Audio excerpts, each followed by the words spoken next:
Hello everyone, I hope you are doing well. Today we'll talk about how to fix or how to solve the problem of the DHgate app. You will click on settings.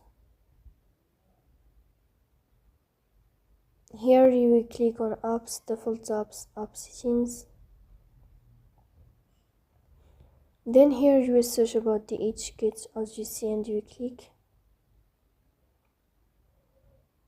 In this page of app info, you will go here to first stop and you will click OK. Then you will enter to the window of storage. In this page, you will click on clear cache. Here we go to Play Store and then you will update your app. So please don't forget to press the bell icon and subscribe.